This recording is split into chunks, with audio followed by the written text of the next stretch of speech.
तो सारी की सारी चीज़ें कोई आगे बढ़ने से पहले सबसे पहले चलिए हम बिहार के मैप को थोड़ा सा समझते हैं और जानते हैं कि बिहार की ज्योग्राफिकल लोकेशंस के बारे में। जी फटाफट से मैप दीजिए।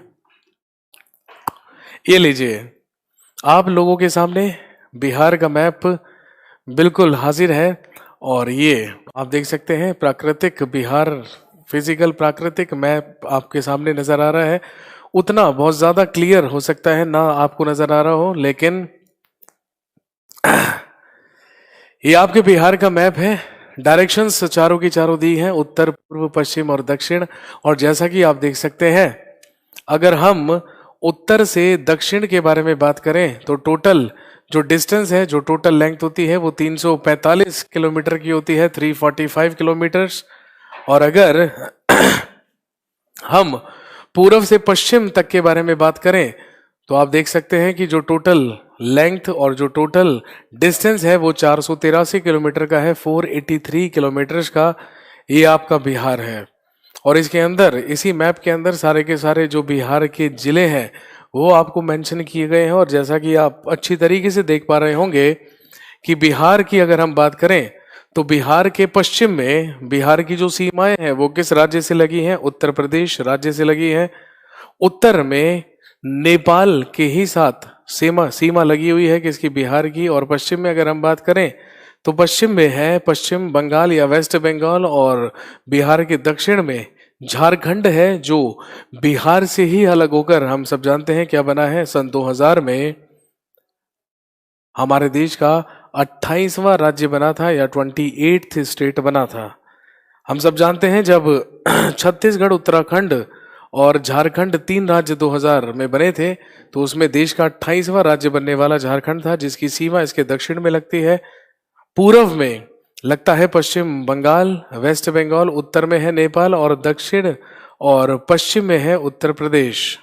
और अगर हम दोस्तों जिलों के बारे में बात करें तो जी मैप को देखिए और फटाफट से सबसे पहले मुझे बताइए कि बिहार राज्य में सबसे उत्तर में स्थित कौन सा जिला पड़ता है? जी बताइए जल्दी से। जी हाँ, बिल्कुल Sonali, you are absolutely right. There are 38 districts in Bihar. Bihar में टोटल 38 जिले हैं, लेकिन बिहार का सबसे उत्तरी जो जिला है वो कौन सा माना जाता है या वो कौन सा है? जल्दी से मुझे बताइए कि वो कौन सा है।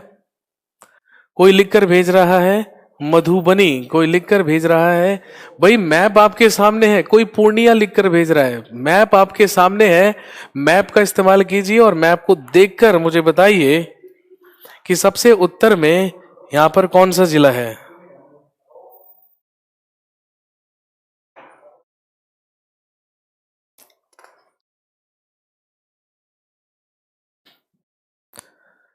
हे भगवान, इतने सारे आंसर मैप को देखने के बावजूद भी आप लोग गलत आंसर कैसे कर सकते हैं?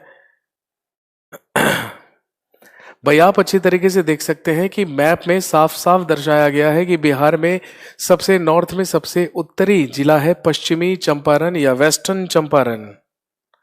सबसे उत्तर में स्थित बिहार का जिला है पश्चिमी चंपारण। चलिए अब मुझे बताइए सबसे पश्चिम में सबसे वेस्टर्न जो डिस्ट्रिक्ट है बिहार का वो कौन सा होगा? जी बिल्कुल, ज्यादातर लोगों ने बिल्कुल सही बोला है। जी हाँ, बिल्कुल सही है, बिल्कुल वेस्टर्न। और बिल्कुल पश्चिम में जो स्थित जिला है वो कौन सा है? कैमूर।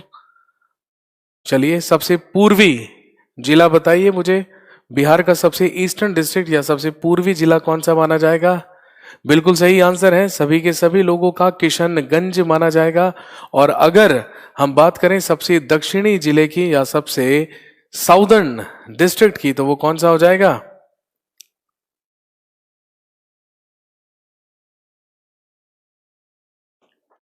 बिल्कुल जी, बिल्कुल सही बात है, गया हो जाएगा। तो ध्यान रखेंगे बिहार में सबसे उत्तर में है पश्चिमी चंपारण, सबसे पश्चिम में है, सबसे वेस्ट में है कैमूर जिला, सबसे ईस्ट में सबसे पूर्व में है किशनगंज और सबसे दक्षिण में है, सबसे साउथ में है गया। और ये सारे के सारे डिस्ट्रिक्ट्स हैं जो आपके बिहार में एग्जिस्ट करते हैं। तो आप ध्यान रखें जब आप बिहार जी के पढ़ रहे हैं तो आपको सारे के सारे जिलों की लोकेशंस के बारे में पता होना चाहिए, उन जिलों के नेबरिंग जिलों के बारे में या पड़ोसी जिलों के बारे में आपके पास भरपूर जानकारी होनी चाहिए, इस बात का आप भरपूर ध्यान रखेंगे। चलिए, आई होप कि आपने अच्छे तरीके से अपने बिहार के मैप को, बिहार के नक्शे को देख लिया होगा। अब हम इसको हटाते हैं और अब हम बात करते हैं बिहार के बारे में। हटा दीजिए इसको जी। वेलकम, सुस्वागतम आप सभी लोगों का।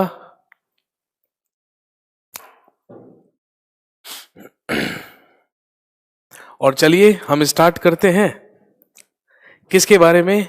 बिहार के बारे में। और आज से हम शुरू करते हैं the syllabus of Bihar GK या बिहार सामान्य ज्ञान, बिहार जनरल नॉलेज या बिहार सामान्य ज्ञान, इसमें हम पढ़ेंगे। और जैसा कि मैंने कल आपको बताया था कि सिलेबस में ही मैंने आपको बताया था कि हम इसमें कौन कौन सी चीजें हैं जो कवर करेंगे, तो उसी के हिसाब से चलिए हम सबसे पहला टॉपिक पढ़ना शुरू करते हैं। और सबसे पहले हम बात करते हैं बिहार ओवरव्यू के बारे में या बिहार एक झलक के बारे में।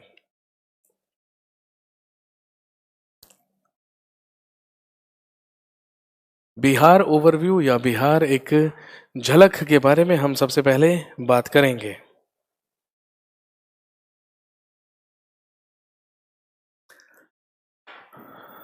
थोड़ा थोड़ा इंग्लिश टर्म भी बताइएगा सर। जी हाँ, बिल्कुल टेंशन ना लें, बिल्कुल हम इंग्लिश टर्म्स के बारे में भी बात करेंगे। एमपी पीसीएस का बैच स्टार्ट कीजिए। देखिए, एमपी, राजस्थान, झारखंड जितने भी आपकी बैचेस की इंक्वायरी हैं, ये आप मेरी बजाय करियरविल टीम को, करियरविल मैनेजमेंट को जाकर अगर आप रिक्वेस्ट करेंगे, वहां पर अपनी इंक्वायरी सेंड करेंगे, तो डेफिनेटली ज़्यादा फायदा होगा। मैंने अपनी मर्जी से बिहार का बैच नहीं बनाया है, ऊपर से मुझे कहा गया कि बिहार जीके का बैच बनाइए, तो मैंने बिहार जीके का बैच बनाया है। तो आप ये आवेदन मुझे नहीं, आप करियरविल टीम को कर सकते हैं। चलिए हम स्टार्ट करते हैं। और बिहार के बारे में सबसे पहले सारी की सारी बेसिक चीजें जो आप ऑलरेडी बचपन से जानते हैं, हम सब जानते हैं। The state flower of Bihar या बिहार का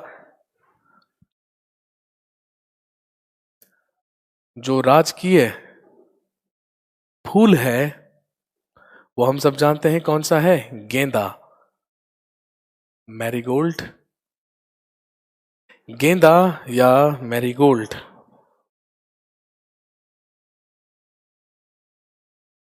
इसके बाद state symbol of Bihar, Bihar का राजकीय चिन्ह। तो हम सब जानते हैं बिहार का राजकीय चिन्ह कौन सा होता है? बोधि वृक्ष। भाई आप अच्छी तरीके से जानते हैं बिहार ही वो भूमि है और बिहार का ही गया वो स्थल है, वो जगह है जहां पर सिद्धार्थ को एक पीपल वृक्ष के नीचे निरंजना नदी के तट पर महाज्ञान की प्राप्ति हुई थी। वैशाख पूर्णिमा को ही एक पीपल वृक्ष के नीचे सिद्धार्थ को गया में महाज्ञान की प्राप्ति हुई थी। और हम सब जानते हैं जो गया डिस्ट्रिक्ट में है, जो बोध गया कहलाता है, और हम अच्छी तरीके से जानते हैं कि बोधि वृक्ष ही यहाँ का क्या होता है? राजकीय चिन्ह होता है। अब हम बात करेंगे स्टेट ट्री के बारे में। स्टेट ट्री या राजकीय वृक्ष, तो हम सब जानते हैं राजकीय वृक्ष बिहार का ऑब्वियसली कौन सा होगा? पीपल वृक्ष। पीपल के ही पेड़ को या पीपल वृक्ष को ही राजकीय वृक्ष माना जाता है बिहार का।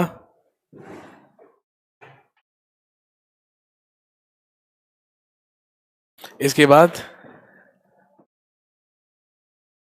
स्टेट एनिमल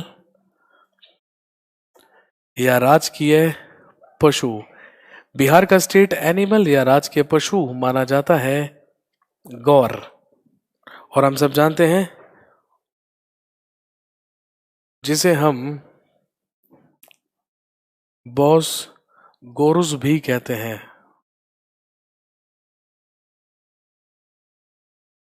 गौर या बॉस गोरुस, जी हाँ बिल्कुल, बिल्कुल सही, बिल्कुल सही। गौर बैल इस्तेमाल नहीं करेंगे। यहाँ पर हम बात करेंगे और वर्ड इस्तेमाल करेंगे केवल गौर, और गौर की जगह आप यूज कर सकते हैं बॉस गौरुस, यूज कर सकते हैं। पेमेंट हो गया है फिर भी बाय नाउ दिखा रहा है, उसकी आप बिल्कुल टेंशन मत लीजिए, वो कल सुबह तक रेक्टिफाई कर दिया जाएगा। इसके अलावा बिहार की स्टेट फिश या राजकीय राजकीय मछली। तो दोस्तों आप अच्छी तरीके से जानते हैं the state fish of Bihar is, या बिहार की राजकीय मछली होती है मनगौर।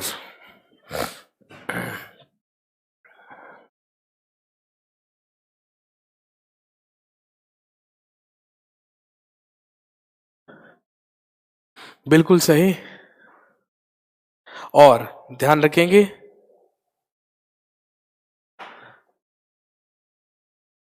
The state bird, the state bird of Bihar, या बिहार का राजकीय पक्षी। बिहार का राजकीय पक्षी या स्टेट बर्ड होता है, बहुत बढ़िया राजीव, स्पैरो। और हम सब जानते हैं स्पैरो को ही क्या कहा जाता है, गौरैया कहा जाता है। गौरैया या गौर ही इसको कहा जाता है।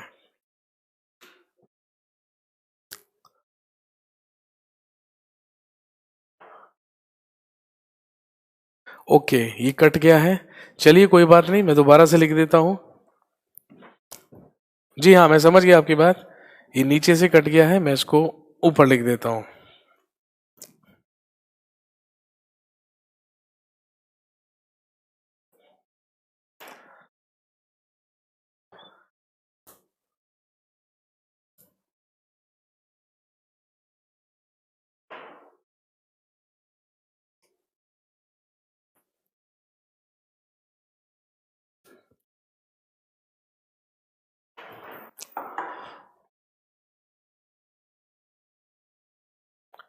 मैंने लिखवाया है स्टेट बर्ड ऑफ बिहार, या बिहार की, या बिहार का राजकीय पक्षी जो होता है स्पैरो, या जिसे आप हिंदी में क्या कहते हैं, गौरैया कहते हैं।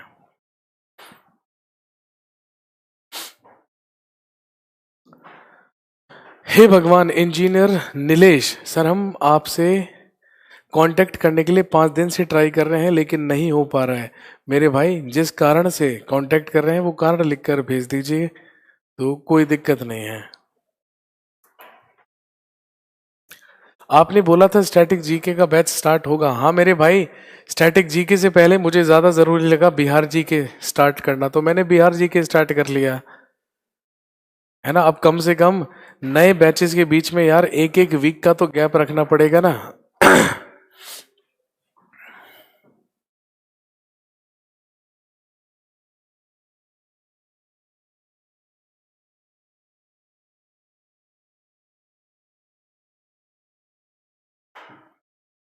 चलिए अब हम आगे बढ़ते हैं और हम बात करते हैं बिहार की एक झलक और बिहार के ओवर व्यू के बारे में। और दोस्तों जैसा कि आप सब जानते हैं, जैसा कि मैंने कल भी आपसे डिस्कस किया था कि आपके राज्य का नाम है बिहार, और हम सब जानते हैं बिहार को बिहार नाम कहाँ से मिला है, बिहार का नाम बिहार पड़ा है विहार से। और बौद्ध धर्म के अनुसार हम सब जानते हैं, बुद्धिज्म में हम पढ़ेंगे भी, आप लोगों में से काफी सारे लोगों ने पढ़ा था कि बौद्ध भिक्षुकों के ही निवास स्थानों को, रेजिडेंसीज को ही क्या कहा जाता था, विहार कहा जाता था। The name of your state is Bihar, आपके राज्य का नाम बिहार है। और ध्यान रखेंगे जो बना है शब्द विहार से, और ध्यान रखेंगे विहार का मतलब होता है residences of, Buddhist monks in Magadh, residences of Buddhist monks in Magadh as per Buddhism, या बौद्ध धर्म के अनुसार, बौद्ध धर्म के अनुसार बौद्ध भिक्षुकों का निवास स्थल ही क्या कहलाता था? विहार कहलाता था। इसीलिए विहार से ही आपके राज्य का नाम क्या पड़ा है? बिहार पड़ा है। ये हम सब जानते हैं।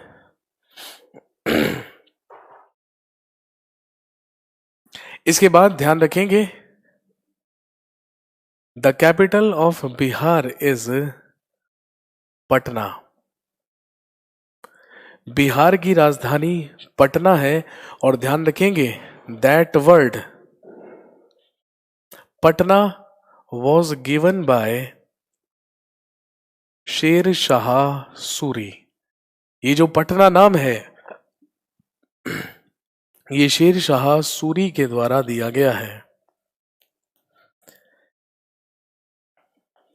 और हम सब अच्छी तरीके से जानते हैं कि पटना का प्राचीन नाम या एंशियंट नाम हुआ करता था पाटलिपुत्रा। पटना का प्राचीन नाम हुआ करता था पाटलिपुत्र। और ध्यान रखेंगे, that was capital of Magadh, जो मौर्य साम्राज्य में मगध की राजधानी हुआ करती थी। पाटलिपुत्र से ही इस जगह का नाम बदलकर इसे पटना के नाम से दोबारा से बसाया। किसके द्वारा? शेर शाह सूरी के द्वारा इसे बसाया गया था। और अपने शासनकाल में शेर शाह सूरी ने ही इसका नाम क्या रखा था? पटना रखा था।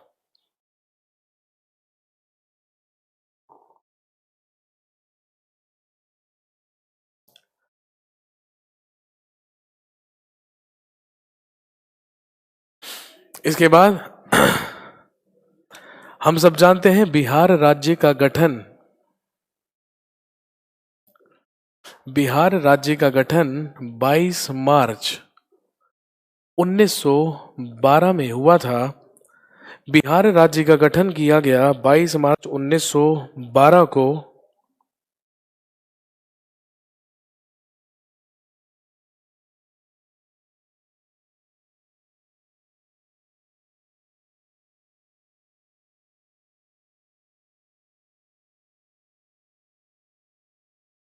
और हम सब जानते हैं 22 मार्च 1912 को ही इनका गठन बिहार और उड़ीसा प्रांत के रूप में हुआ था।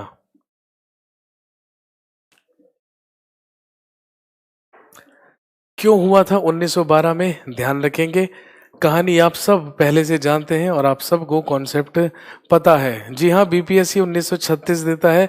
अभी 1936 में भी गठन करवाएंगे। 2 मिनट शांति रखिए बस, है ना। बीपीएससी 1936 नहीं देता है ना। जब मैं आपको पूरा का पूरा कॉन्सेप्ट दे दूंगा तो आप अपने हिसाब से खुद ही क्या कर देंगे? आंसर कर देंगे। दोस्तों ध्यान रखेंगे, आप सब जानते हैं कि 1905 में लॉर्ड कर्जन के द्वारा बंगाल का विभाजन किया गया था। और उस समय ये पूरा का पूरा भाग ही क्या कहलाता था? बंगाल प्रांत या बंगाल प्रोविंस कहलाता था।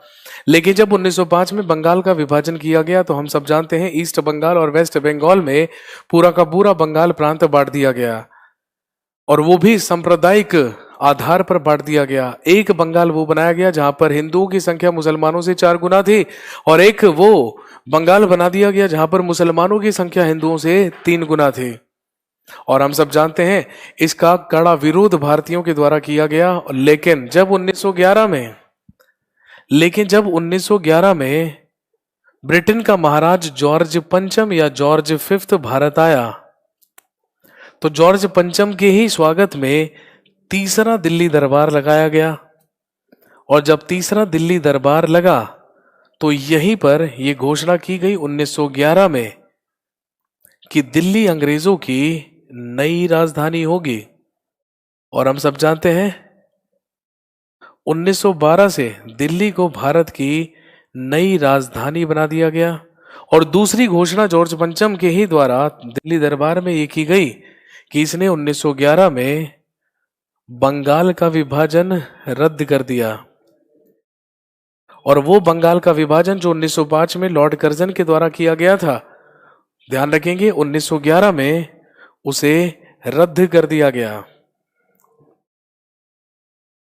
और जब बंगाल का विभाजन रद्द कर दिया गया तो ध्यान रखेंगे इसी के अगले साल 1912 में दो नए प्रांतों का गठन किया गया जिन्हें आप जानते हैं बिहार और उड़ीसा प्रांत के रूप में।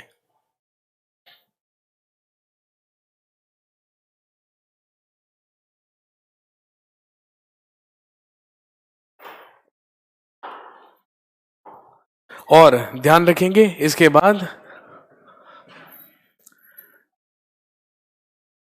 जब हमारे देश में प्रांतीय विधानसभाओं का गठन किया गया तो ध्यान रखेंगे 1 अप्रैल 1936 को जब हमारे देश में प्रांतीय विधानसभाओं का गठन किया गया तो फाइनली 1 अप्रैल 1936 को बिहार और उड़ीसा प्रांतों का गठन कर दिया गया। तो ध्यान रखेंगे आखिरी बार बिहार और उड़ीसा प्रांत के रूप में इनका गठन 1936 में 1 अप्रैल को हुआ था।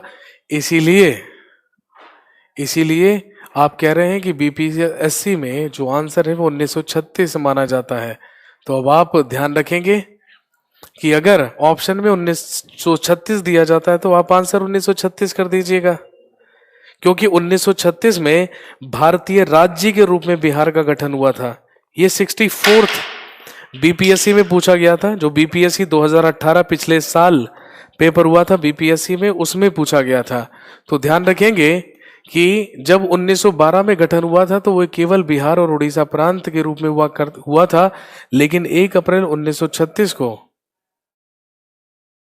बिहार का गठन भारतीय राज्य के रूप में हुआ था। तो ऑब्वियसली अगर आपसे सवाल पूछ रहे हैं कि बिहार राज्य का गठन कब हुआ है तो आप आंसर 1936 ही करेंगे, लेकिन अगर बिहार उड़ीसा प्रांत की बात होती है तो उनका गठन तो 1912 में ही हो चुका था, क्योंकि 1911 में बंगाल के विभाजन को रद्द कर दिया गया था लॉर्ड हार्डिंग द्वितीय के द्वारा, जब तीसरा दिल्ली दरबार लगाया गया था जॉर्ज पंचम के स्वागत में।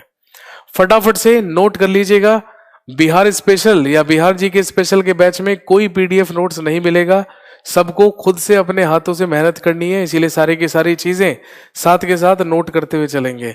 फटाफट से नोट कर लीजिए जिसको भी नोट करना है। बाद में मुझसे आकर नोट्स मत मांगिएगा, क्योंकि कल ही मैंने ये औपचारिक घोषणा कर दी थी कि यहां पर किसी को कोई नोट्स नहीं मिलेंगे।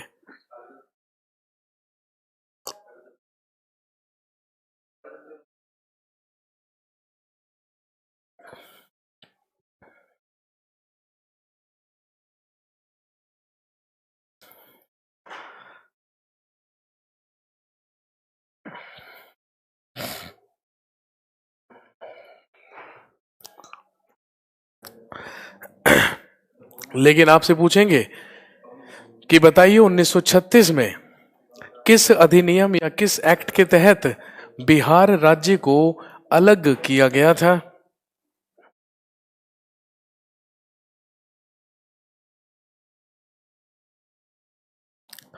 तो ध्यान रखेंगे 1935 के भारत सरकार अधिनियम के तहत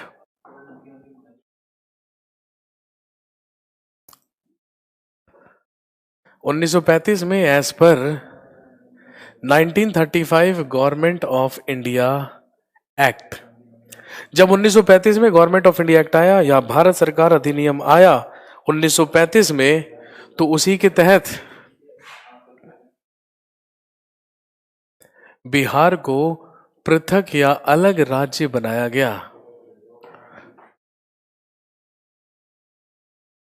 लेकिन ध्यान रखेंगे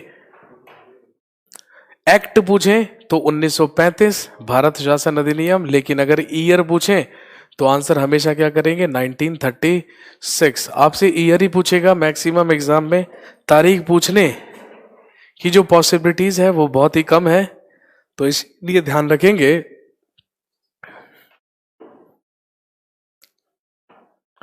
जी हाँ, बहुत बढ़िया, मुझे वही लोग पसंद है जो अपने नोट्स खुद बनाते हैं।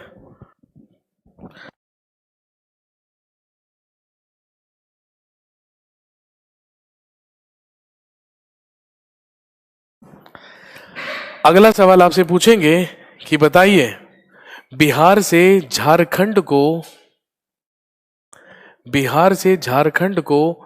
कब अलग किया गया?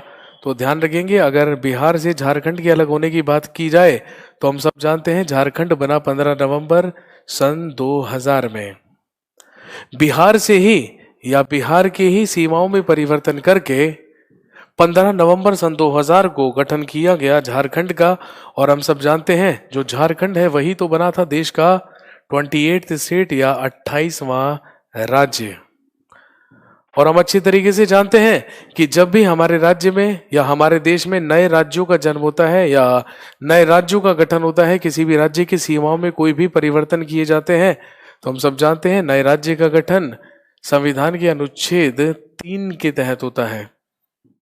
तो अनुच्छेद 3 को ही प्रभावित करते हुए बिहार राज्य की ही सीमाओं में परिवर्तन कर दिए गए और गठन हुआ किसका? झारखंड राज्य का। और 15 नवंबर को हुआ, तो स्वाभाविक सी बात है वो काम आज ही के दिन हुआ था कि जब बिहार से झारखंड को अलग कर दिया गया था।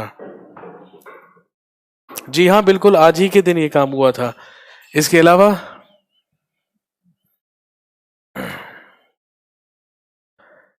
हाई कोर्ट या उच्च न्यायालय।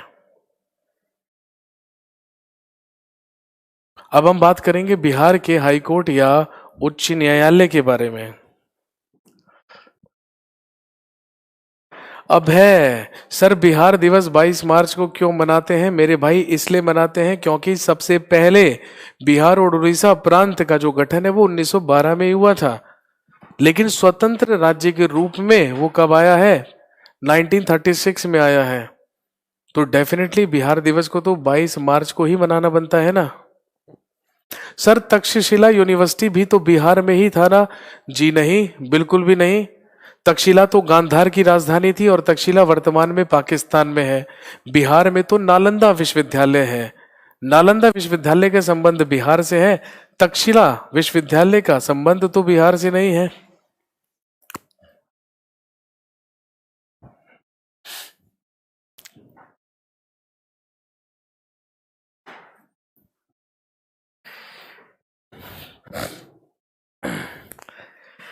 जी, अब हम बात करेंगे बिहार के हाई कोर्ट या उच्च न्यायालय के बारे में, जो हम सब जानते हैं कहां पर है? पटना में। और दोस्तों, हम अच्छी तरीके से जानते हैं कि भारत में हाई कोर्ट्स के गठन किस तरीके से हुए।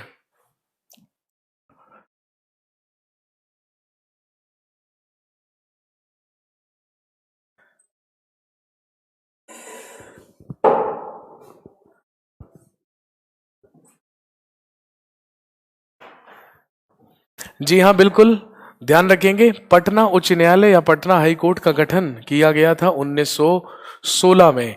आपको ये तो याद रखना ही है कि पटना उच्च न्यायालय बना है 1916 में, लेकिन आपको ये भी ध्यान रखना है कि भारत में सबसे पहले 1861 में आया था Indian high court act.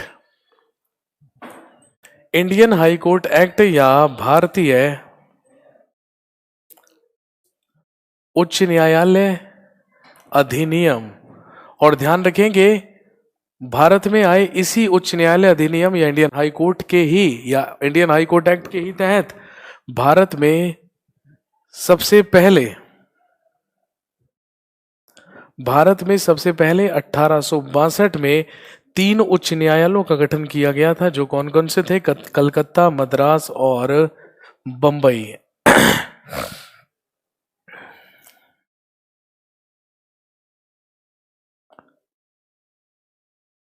Bharat में गठित सबसे पहले हाई कोर्ट थे कलकत्ता, मद्रास और बंबई हाई कोर्ट। और आप अच्छी तरीके से जानते हैं, स्टैटिक जीके का पार्ट भी है कि अगर आपसे पूछें कि बताइए भारत का सबसे बड़ा उच्च न्यायालय कौन सा है, तो हम सब जानते हैं भारत का सबसे बड़ा उच्च न्यायालय 1866 में गठित किया गया था, जो कौन सा है? Allahabad high court.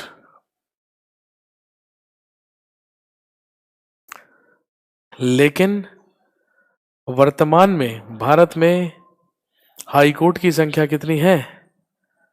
25। वर्तमान में भारत में 25 उच्च न्यायालय हैं, जिनमें बिहार का जो उच्च न्यायालय है वो हम सब जानते हैं पटना में है, जिसकी स्थापना 1916 में की गई थी।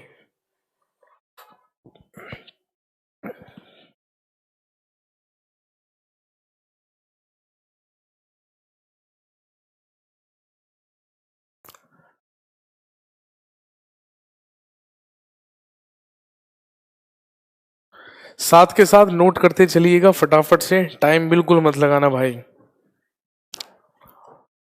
इसके अलावा हम सब जानते हैं, अभी मैंने आपको बताया था, मैप में दिखाया था, बिहार राज्य की लंबाई अगर नॉर्थ टू साउथ कैलकुलेट करें, अगर उत्तर से दक्षिण कैलकुलेट करें, तो वो हम सब जानते हैं कितनी होती है, 345 किलोमीटर।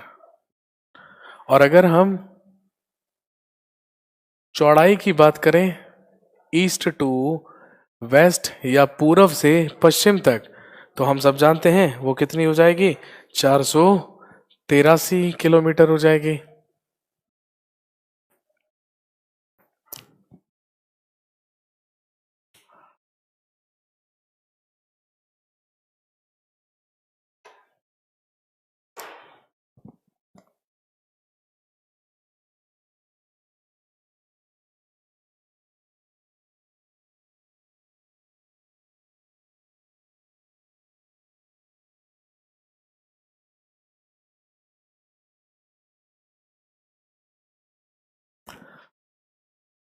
और अगर बिहार के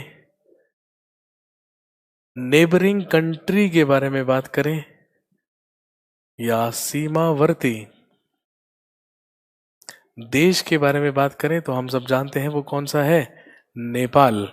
और अगर हम बिहार के सीमावर्ती राज्य के बारे में बात करें, तो अभी मैंने आपको बताया था, पश्चिम में है Uttar Pradesh,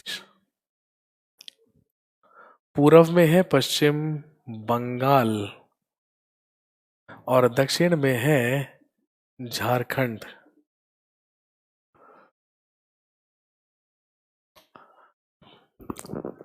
sir can we see the previous video in the next day? जी हाँ बिल्कुल, इस वीडियो को आप तब तक देख सकते हैं या तब देख सकते हैं जब तक ये बैच आपके एप्लीकेशन में वैलिड रहेगा। कितनी भी बार आप इस वीडियो को देख सकते हैं।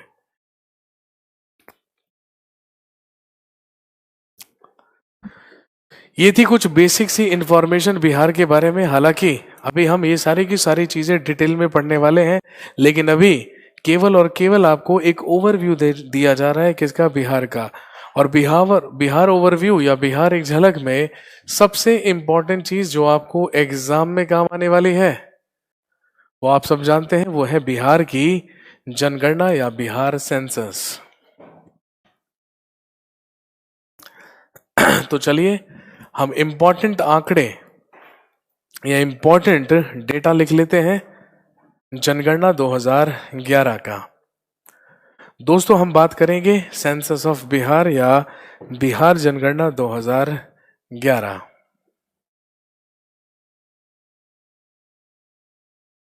बिहार सेंसस 2011 या बिहार जनगणना 2011।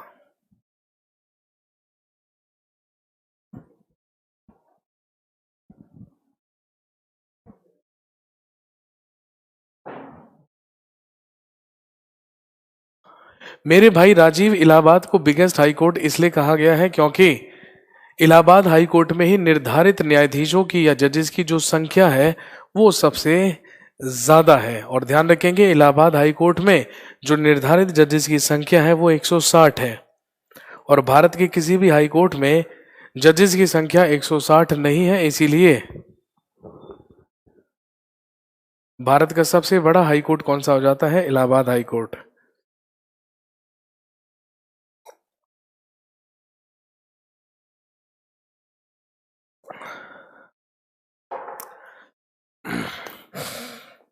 अब हम बात करेंगे बिहार जनगणना के बारे में, लेकिन जनगणना के बारे में कुछ महत्वपूर्ण तथ्य सबसे पहले समझ लीजिए। दोस्तों ध्यान रखेंगे, भारत का सबसे पहला सेंसस या भारत की प्रथम जनगणना 1872 ईस्वी में तत्कालिक वायसराय लॉर्ड मेयो के द्वारा करवाई गई थी। भारत की सबसे पहली जनगणना कराने का श्रेय जाता है तत्कालिक भारत के वायसराय लॉर्ड मेयो को।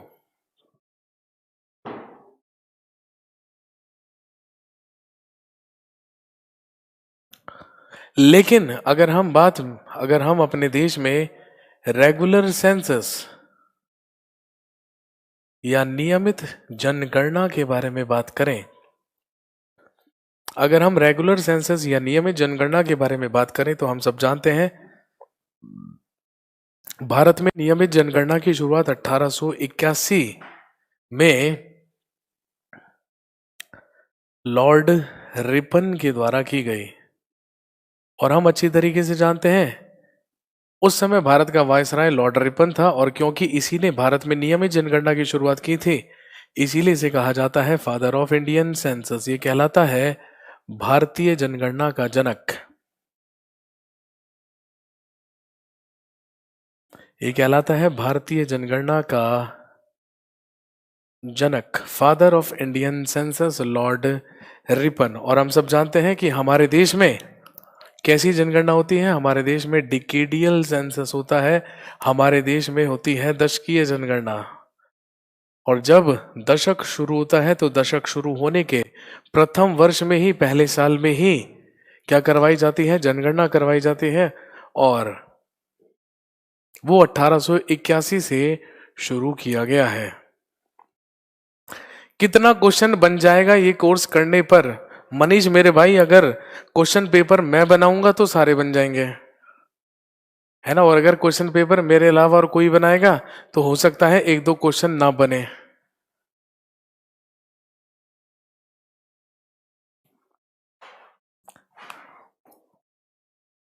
तो चलिए अब हम बात करते हैं बिहार के सेंसस के बारे में या बिहार जनगणना के बारे में।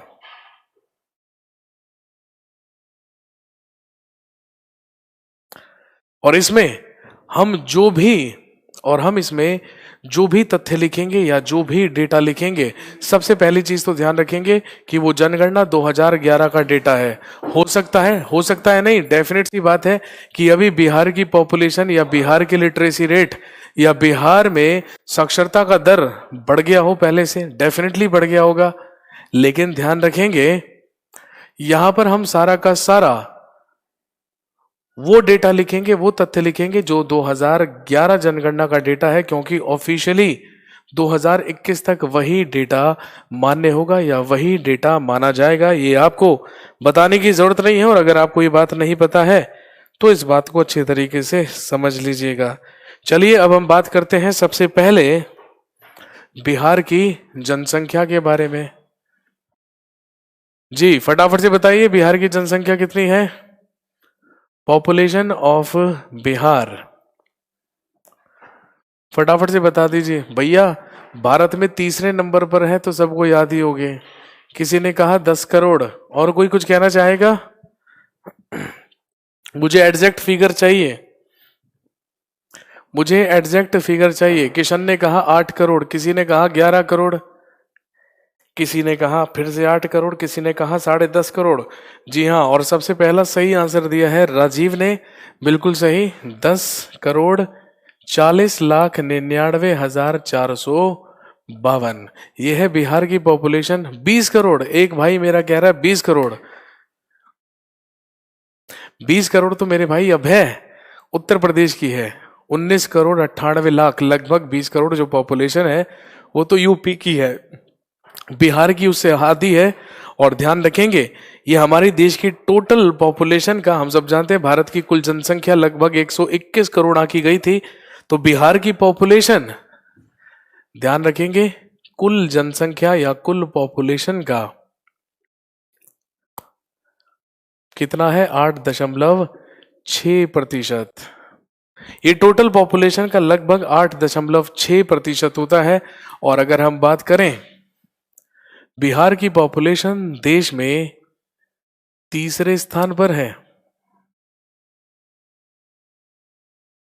और अगर थर्ड पोजीशन पर है या तीसरे स्थान पर है तो आप सब जानते हैं उत्तर प्रदेश जनसंख्या के मामले में प्रथम स्थान पर है, दूसरे स्थान पर है महाराष्ट्र,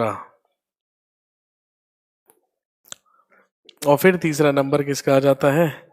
बिहार का। तो आपका राज्य बिहार जनसंख्या में भारत में तीसरे स्थान पर है, उत्तर प्रदेश और महाराष्ट्र के बाद भारत में सबसे ज्यादा पॉपुलेशन ही कहाँ की आंकी जाती है? बिहार की आंकी जाती है। और क्योंकि पॉपुलेशन में तीसरे नंबर पर है, और अगर हम एरिया की बात करें, क्षेत्रफल की बात करें, तो हम सब जानते हैं क्षेत्रफल उत्तर प्रदेश और महाराष्ट्र से काफी कम है, इसीलिए ऑब्वियसली वो राज्य, वो जनसंख्या घनत्व में बिहार को सबसे टॉप पर पहुंचाता है। और आप सब जानते हैं कि अगर हम जनसंख्या घनत्व के बारे में बात करें तो राज्यों में सबसे पहला स्थान ही किसका आ जाता है? बिहार का आ जाता है। और दोस्तों हम सब जानते हैं जनसंख्या घनत्व का मतलब क्या है? Population density.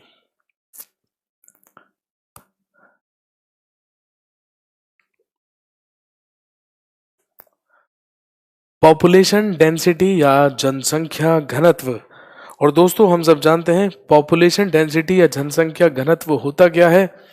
एक वर्ग किलोमीटर में लोगों की संख्या, एक वर्ग किलोमीटर में लोगों की संख्या ही क्या कहलाती है? हम सब जानते हैं जनसंख्या घनत्व कहलाती है। और ध्यान रखेंगे बिहार की पॉपुलेशन डेंसिटी है 1106 पर्सन पर किलोमीटर स्क्वायर।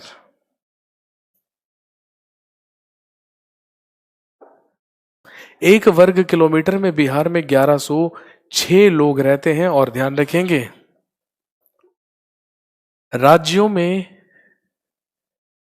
ये प्रथम स्थान पर है, कहने का मतलब भारत में सबसे ज्यादा पॉपुलेशन डेंसिटी ही कहां की है? बिहार की है।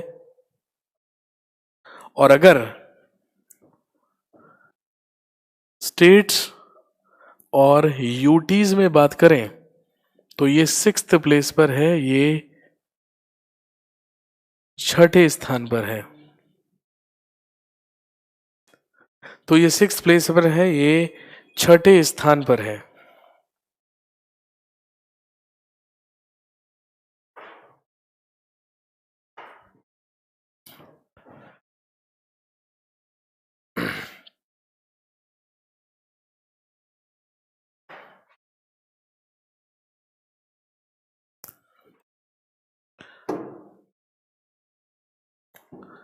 और ध्यान रखेंगे अगर आपसे पूछे कि बताइए what was the decadal growth rate, what was the decadal growth rate of Bihar, जल्दी से बताइए कि बिहार का दशकीय वृद्धि दर कितना था?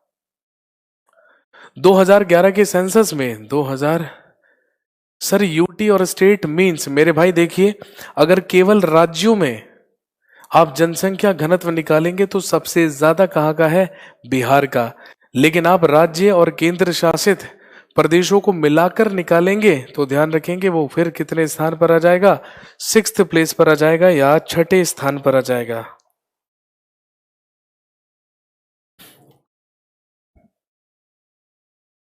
डिकेडियल ग्रोथ रेट या दशकीय वृद्धि दर, इसका मतलब ये होता है कि एक दशक में, एक डिकेड में पॉपुलेशन की कितनी बढ़ोतरी हुई है, पॉपुलेशन की कितनी ग्रोथ हुई है। जी 17.64 या जो 17.7 है वो तो भारत का पॉपुलेशन ग्रोथ रेट है। लेकिन अगर हम बिहार के दशकीय वृद्धि दर की बात करें तो ध्यान रखेंगे 25.42। कहने का मतलब बिहार की जो पॉपुलेशन है, जो बिहार की जनसंख्या है, वो केवल 10 साल में ही लगभग कितनी बड़ी है? 1/4 से भी अधिक बड़ी है, 1/4 से भी अधिक बड़ी है। और ध्यान रखेंगे अगर हम जनसंख्या वृद्धि दरों की अगर हम बात करें तो देश में 6ठे स्थान पर वृद्धि दर आता है किसका? बिहार का। कहने का बिहार में भी, कहने का मतलब है कि बिहार में भी पॉपुलेशन ग्रोथ रेट बहुत ज्यादा है। ये देश में 6th प्लेस पर या 6ठे स्थान पर है।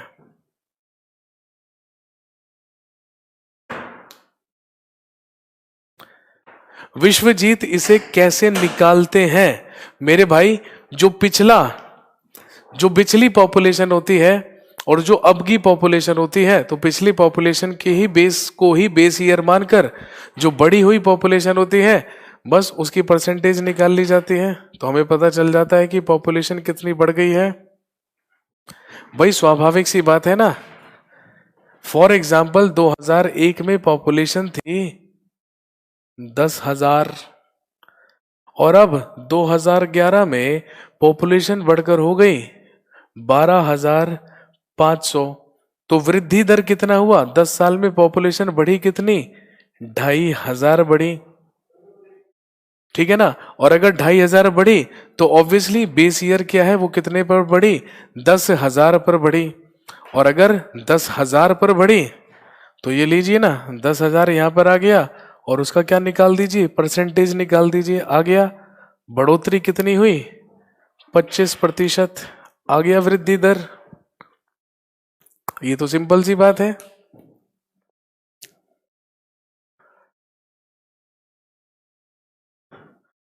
जी, वेरी नाइस क्वेश्चन। अगर किसी का पॉपुलेशन घटा होगा मेरे भाई, अगर किसी का पॉपुलेशन घटा होगा तो सिंपल सी बात है यार, मैथमेटिक्स के स्टूडेंट हो आप, मैथमेटिक्स पढ़ने वाले लोग हो, तो जो जनसंख्या वृद्धि दर है भाई वो माइनस में आ जाएगा। खत्म बात, इससे ज्यादा कुछ नुकसान नहीं होगा। वृद्धि दर माइनस में आ जाएगा, इसका मतलब पॉपुलेशन नहीं बढ़ी है। और अगर वृद्धि दर प्लस में आ रहा है तो इसका मतलब पॉपुलेशन में बढ़ोतरी हुई है। सिंपल सी बात है, 2001 में पॉपुलेशन 10,000 थी, 2011 में बढ़कर हो गई 12,500। वृद्धि हुई 2,500 की। 2,500 किस पर वृद्धि हुई? 10,000 पर वृद्धि हुई, बटा 10,000 गुणा 100।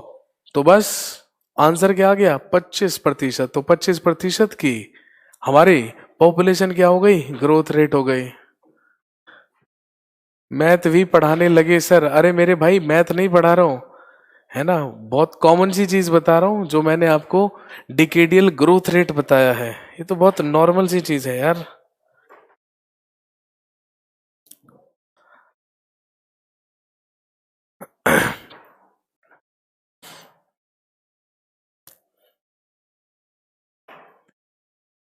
अब ध्यान रखेंगे, आपसे पूछेंगे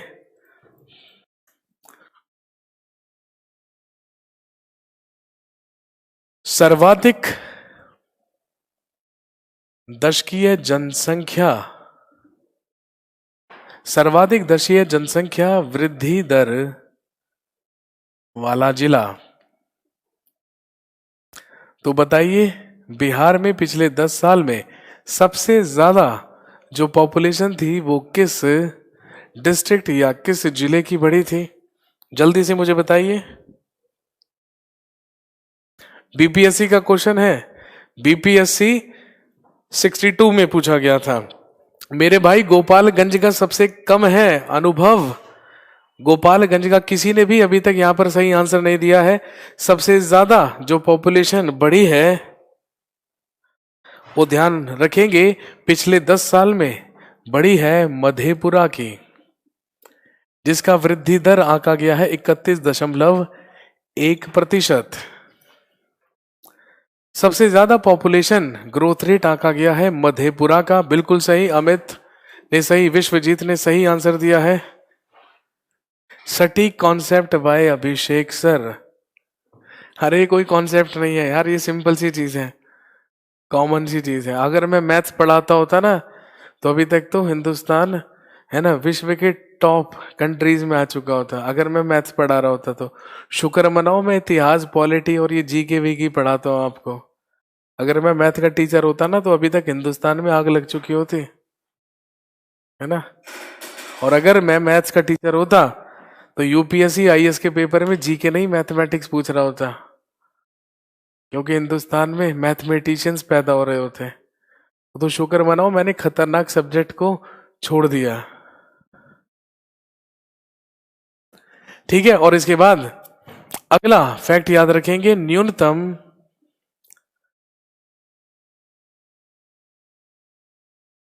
न्यूनतम दशकीय जनसंख्या वृद्धि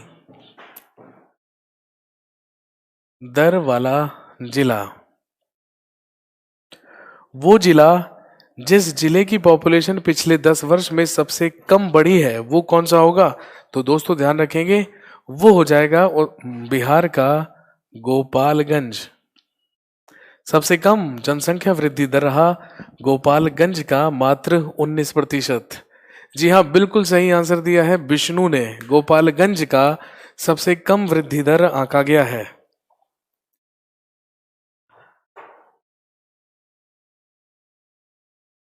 अब आपसे पूछेंगे कि बताइए बिहार में कुल पॉपुलेशन का ग्रामीण पॉपुलेशन या ग्रामीण जनसंख्या का कितना प्रतिशत है। कहने का मतलब बिहार की रूरल पॉपुलेशन कितनी है या ग्रामीण जनसंख्या कितनी है। और हमेशा ध्यान रखिएगा जो भी फिगर 4 डिजिट से ज्यादा की हो, अगर कोई भी फिगर, अरे मेरे भाई 69% नहीं, अरे वो भारत का याद कर रखा है यार तूने, तू बिहार का याद नहीं कर रहा है।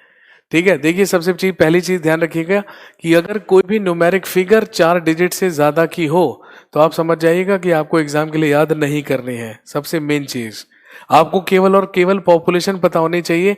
उसके अलावा हर चीज आपसे किस में पूछी जाएगी, परसेंटेज में पूछी जाएगी, तो आपको परसेंटेज पता होनी चाहिए। तो ध्यान रखेंगे अगर बिहार की रूरल पॉपुलेशन के बारे में बात करें तो वो होती है 88.7%।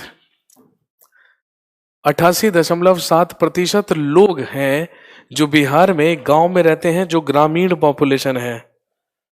और ऑब्वियसली अगर ग्रामीण पॉपुलेशन 88.7 है तो मुझे जरूरत नहीं पड़ेगी पूछने की कि बिहार की अर्बन पॉपुलेशन कितनी है या कितने लोग हैं जो बिहार में शहरों में रहते हैं।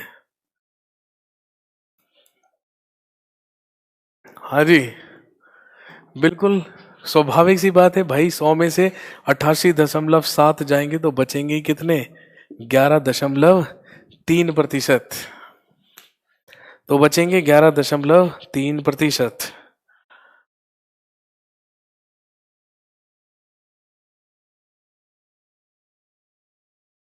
जी, अगली चीज जल्दी से बताइए, सर्वाधिक आबादी वाले 3 जिले बिहार के कौन से हैं। बस आपको तीन तीन याद रखने हैं, सबसे ज्यादा याद रखेंगे दूसरे नंबर पर और तीसरे नंबर पर कौन कौन से हैं, बस ये तीन तीन आप याद रख सकते हैं। तीन से ज्यादा एग्जाम में कभी नहीं पूछेगा। सबसे पहले सर्वाधिक आबादी वाले जिले, तो हम सब जानते हैं पहले नंबर पर आता है ऑब्वियसली पटना। सबसे ज्यादा पॉपुलेशन ही कहाँ की है, पटना की है।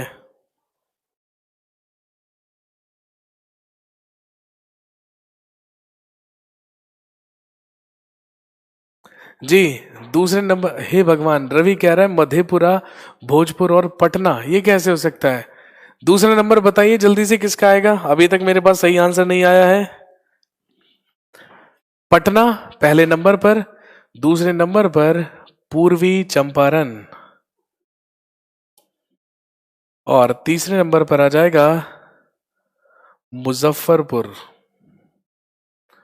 पटना, पूर्वी चंपारण और मुजफ्फरपुर, ये हैं सबसे अधिक आबादी वाले बिहार के 3 जिले। और अगर आपसे सबसे कम आबादी वाले जिले पूछ लिए जाएं तो ध्यान रखेंगे न्यूनतम आबादी वाले जिले, न्यूनतम आबादी वाले जिले। जल्दी से बताइए, मुझे कौन बताएगा यहां पर कि बिहार में सबसे कम पॉपुलेशन किस जिले की है।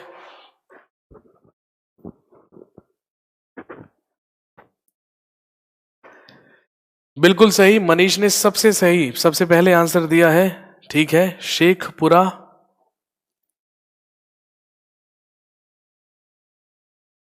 जी, उसके बाद कौन सा आ जाएगा, जी नहीं, रोहतास नहीं आएगा, रोहतास बिल्कुल नहीं आएगा। बिल्कुल सही जवाब अरवल, तो मेरे भाई तीसरे नंबर पर आएगा। सुपौल, हे भगवान, कहां कहां से कमेंट कर रहे हैं आप। दूसरे नंबर पर आएगा शिवहर।